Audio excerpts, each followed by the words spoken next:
Hello guys, मैं राजा स्वागत करता हूं आपका आरसी क्लासेस में। और आज मैं पढ़ाने जा रहा हूं आपको भूगोल। इसमें हम पढ़ेंगे भारत एक परिचय और ये इसका फर्स्ट लेक्चर होगा, तो उम्मीद करता हूं आपको ये बहुत पसंद आएगा। और आज की वीडियो में हम जानेंगे भारत के बारे में और इससे संबंधित कुछ इंपॉर्टेंट पॉइंट जो अक्सर एग्जाम में पूछ ले जाते हैं। तो प्लीज आपने वीडियो के अंत तक बने रहना है और साथ साथ अपने दोस्तों के साथ इसे शेयर करना है। और अगर आपने हमारा चैनल सब्सक्राइब नहीं कर रखा है तो प्लीज उसे सब्सक्राइब कर लें और बेल आइकन जरूर दबाएं। तो आइए आज की क्लास शुरू करते हैं। आज हम पढ़ने जा रहे हैं भूगोल और इसमें हम पढ़ेंगे भारत एक परिचय। मैं आपको इसमें भारत से संबंधित कुछ इंपॉर्टेंट पॉइंट बताऊंगा जो अक्सर परीक्षाओं में पूछ ले जाते हैं और वो पॉइंट हमको आने भी चाहिए। तो भारत के मैप या भारत के नक्शे की आकृति कैसी है? तो चतुष्कोणीय है। और भारत की स्थिति कहाँ है या भारत कहाँ स्थित है? तो दक्षिण एशिया के मध्य में स्थित है अपना भारत या हिंदुस्तान या इंडिया। अब मैं आपको कुछ पॉइंट बताऊंगा जो अक्सर परीक्षाओं में पूछ ले जाते हैं। तो देखिए, मैंने एक छोटा सा डायग्राम के माध्यम से आपको समझाने की कोशिश कर रखी है, तो प्लीज इसको आपने ध्यानपूर्वक देखना है और साथ में सुनना है और आप प्रॉपर नोट्स भी तैयार कर सकते हैं। तो देखिए, सबसे पहले नॉर्थ डायरेक्शन, ये हो गया आपका पूरब, पश्चिम, उत्तर और दक्षिण। क्वेश्चन ये पूछा जाता है कि भारत की उत्तरी बिंदु में स्थित कौन सा स्थान है? तो भारत के उत्तरी बिंदु में स्थित है इंद्राकोल। और ये कहां पड़ता है? तो जम्मू कश्मीर में पड़ता है, पूछा गया क्वेश्चन है। तो भारत का उत्तरतम बिंदु कौन सा है? तो उस स्थान का नाम है आपका इंद्राकोल। और ये स्टेट अब तो यूटी हो चुका है, जम्मू कश्मीर में पड़ता है। नेक्स्ट है, आप तो लद्दाख भी कह सकते हैं इसको। और इसकी स्थिति कैसी है? 37 डिग्री 6 मिनट उत्तरी अक्षांश। ये क्वेश्चन भी पूछा गया था। अब देखिए भारत की दक्षिण साइड और भारत का दक्षिणी बिंदु। तो भारत का दक्षिणी बिंदु है आपका कन्याकुमारी या केप कमोरिन। इंपॉर्टेंट पॉइंट है, पूछा गया है। तो भारत का दक्षिणी बिंदु है आपका कन्याकुमारी या केप कमोरिन और ये आपका तमिलनाडु स्टेट में पड़ता है। लेकिन ये मुख्य भूमि का दक्षिणी बिंदु है, इसी में अक्सर हम लोग कंफ्यूज हो जाते हैं। और इसका हमारा डिग्री है 8 डिग्री 4 मिनट उत्तरी अक्षांश। नेक्स्ट पॉइंट है इसमें भारत का दक्षिणतम बिंदु। तो भारत का दक्षिणतम बिंदु है आपका इंदिरा पॉइंट या जिसको हम क्या कहते हैं पार्सन पॉइंट, या इसको हम क्या कहते हैं पिग्मेलियन पॉइंट।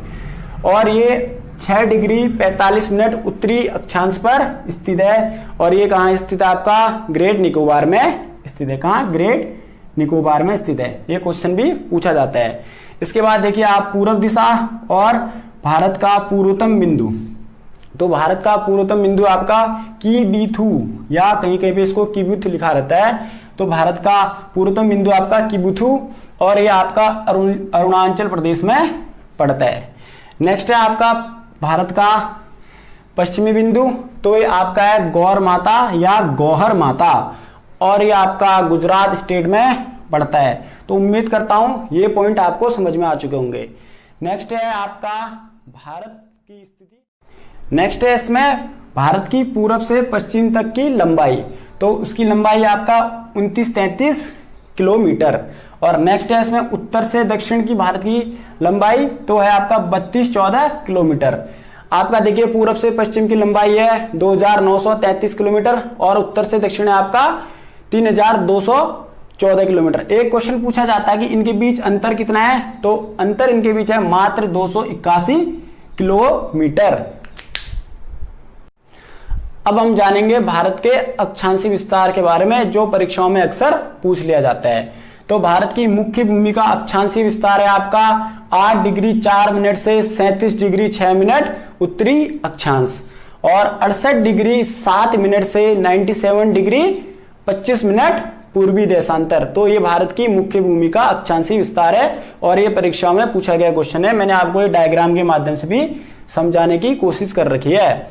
नेक्स्ट है आपका संपूर्ण भारत यानी द्वीपों सहित भारत का अक्षांशीय विस्तार। तो भारत का द्वीपों सहित अक्षांशीय विस्तार है आपका 6 डिग्री 45 मिनट से 37 डिग्री 6 सेकेंड उत्तरी अक्षांश, अर्थात भारत का विस्तार उष्ण एवं उपोष्ण कटिबंध में स्थित है। इंपॉर्टेंट है। तो भारत उष्ण एवं उपोष्ण कटिबंध में आता है, पूछा गया क्वेश्चन है।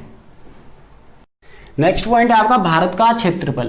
तो भारत का क्षेत्रफल है आपका 32,87,263 वर्ग किलोमीटर और क्षेत्रफल की दृष्टि से भारत 7वें स्थान पर है और वर्ल्ड के क्षेत्रफल का 2.43% भारत कवर करता है और संसार की जनसंख्या का 17.5 जनसंख्या भारत में निवास करती है और एक पॉपुलेशन के मामले में भारत अभी तक सेकंड नंबर पर है, पहले में आपका चाइना। नेक्स्ट पॉइंट है आपका कर्क रेखा। कर्क रेखा को विस्तार पूर्वक हम नेक्स्ट वीडियो में जानेंगे, लेकिन मैं इसमें आपको कुछ इंपॉर्टेंट पॉइंट बताऊंगा जो भारत से संबंधित है। तो मैंने एक ग्लोब बना रखा है, उसके माध्यम से मैं आपको सबसे पहले कर्क रेखा समझाता हूं। देखिए मिडिल में आपका 0 डिग्री, जिसको हम क्या कहते हैं, भूमध्य रेखा या विषुवत रेखा या इक्वेटर। और अगर हम नॉर्थ साइड जाते हैं, ये आपका नॉर्थ पोल है और ये आपका साउथ पोल है। अगर हम नॉर्थ साइड जाते हैं तो 23 डिग्री 30 मिनट को हम क्या कहते हैं, कर्क रेखा या ट्रॉपिक ऑफ कैंसर। और ऐसे हम साउथ की तरफ आते हैं और हम 23 डिग्री 30 मिनट को हम क्या कहते हैं, मकर रेखा या ट्रॉपिक ऑफ कैप्रिकॉर्न। ये क्वेश्चन भी पूछा जाता है। तो नॉर्थ साइड 23 डिग्री 30 मिनट को हम क्या कहते हैं, कर्क रेखा, और साउथ में कहते हैं हम मकर रेखा। उम्मीद है आपको कर्क रेखा और मकर रेखा समझ में आ चुका होगा।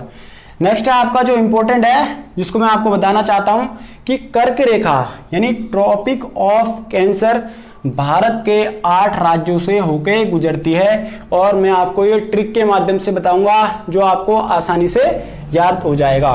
तो देखिए कर्क रेखा भारत के बीचों बीच गुजरती है, ये इंपॉर्टेंट है। और कितने राज्यों से गुजरती है, तो 8 राज्यों से गुजरती है। क्वेश्चन डायरेक्ट पूछा जाता है कि कर्क रेखा भारत के कितने राज्यों से गुजरती है, तो 8 स्टेट यानी 8 राज्य। तो उसकी एक ट्रिक है, देखिए गरम छज पत्रम, और इस ट्रिक के माध्यम से हम 8 स्टेट आसानी से जान सकते हैं। तो सबसे पहले देखिए गौ से आता है आपका गुजरात, और रौ से आता है आपका राजस्थान, उसके बाद है मौ, और मौ से आपका मध्य प्रदेश, और उसके बाद आपका छ से आपका छत्तीसगढ़, और फिर आपका झौ से आपका झारखंड, उसके बाद है आपका प से आपका पश्चिम बंगाल, तो से आपका त्रिपुरा, और नेक्स्ट है आपका मौ से आपका मिजोरम।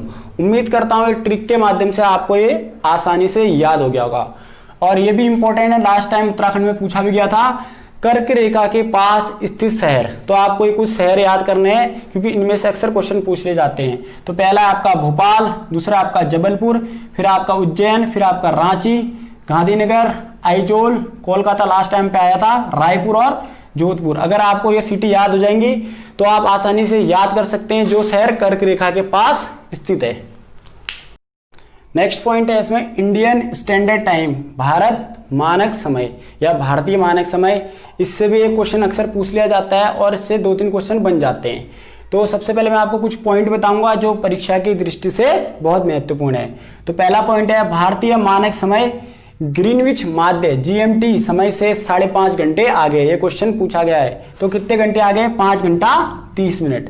नेक्स्ट पॉइंट है इसमें भारतीय मानक समय देशांतर रेखा प्रयागराज के नैनी से होकर गुजरती है। इंपॉर्टेंट पॉइंट है। तो भारतीय मानक समय कहां से होकर गुजरती है, तो प्रयागराज के नैनी से होकर गुजरती है और यह भारत के 5 राज्यों से टोटल गुजरती है। तो भारत का स्टैंडर्ड टाइम कहां से लिया गया है, तो प्रयागराज के नैनी से लिया गया है। तो इंपॉर्टेंट क्वेश्चन है, पूछा गया क्वेश्चन है और रिपीटेड क्वेश्चन में से एक है। तो ये स्टेट है आपके उत्तर प्रदेश, मध्य प्रदेश, छत्तीसगढ़, उड़ीसा और आंध्र प्रदेश। इन स्टेट से होते हुए आपका इंडियन स्टैंडर्ड टाइम या भारतीय मानक समय गुजरती है। आप इसको ट्रिक के माध्यम से याद कर सकते हैं, कॉम UA या UMCOA। आप 2-3 बार इसको देखेंगे तो तो दोस्तों इसी के साथ आज की क्लास हमारी यहीं पे समाप्त होती है और भारत एक परिचय भाग प्रथम यहीं पे समाप्त होता है। इसका नेक्स्ट पार्ट बहुत जल्द हमारे चैनल द्वारा अपलोड कर दिया जाएगा। तो दोस्तों प्लीज चैनल के साथ बने रहें और अगर आपने हमारा चैनल सब्सक्राइब नहीं कर रखा है तो प्लीज सब्सक्राइब करें और ज्यादा से ज्यादा अपने दोस्तों के साथ इसे शेयर करें। तो मिलते हैं नेक्स्ट क्लास में, तब तक के लिए गुड बाय, टेक केयर।